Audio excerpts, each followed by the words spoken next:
Oh, hello everybody. So today we are getting our pistons ready. We're putting the rings on. We've cleaned them. Cleaned up, I guess. But Putting the pistons on right now. So what I'm going to do is I'm going to show you how I put piston rings on the piston. So here's the piston, right? So bearings out right now because I got new bearings, but this is the piston. Okay, this bottom ring right here. That's where you put the oil ring. the oil ring looks like a waffle, all right? That's what it looks like, okay? And it just kind of goes on in a circular motion. You start at one end, and you put the waffle ring on first. Next, you get one of these really, really thin rings, and it goes below and then above the waffle ring. So, I'm gonna put that on here. You gotta be real careful with this one because it is sharp and it likes to just, gouge up your piston on the edge there. Now, since you're putting two rings on, you give it a 90-degree spin on the piston head, and then you put the other one on so that your gaps, where the ring isn't actually a solid ring, those two gaps aren't on the same side, okay? Then we have two sealing rings. So if you look on this one, see the two dots right there? That's the second ring. and if you look on this one, there's one dot, all right? That's for the first ring. so the first ring's on top, the second ring's on just one below it, so the second ring.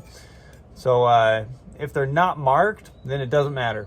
But since they are marked, you're gonna wanna put them in the right place.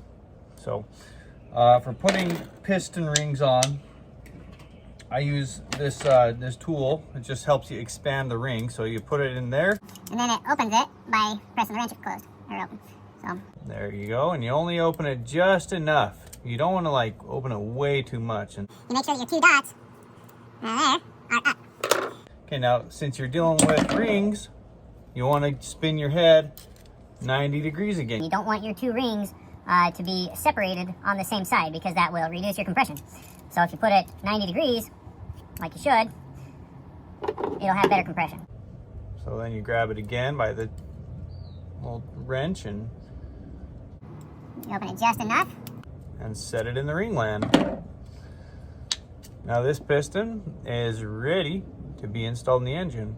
Before I install pistons in the engine, I get a lot of motor oil around here. Right? You don't want these to scratch out the piston bore as it goes up and down. You want them to be lubricated. So I'll lubricate the piston bore, I'll lubricate this. Make it so that as I run the engine by hand for the first couple times, just making sure everything is running well, it's not going to scratch up the piston bore. But essentially that's how you put piston rings on. That's it. Stay tuned because this is probably the most exciting part of engine building is reassembly. So everything is clean. I've got everything over here, just slowly collecting it, making sure it's all nice and clean. Got all my valve train in this box.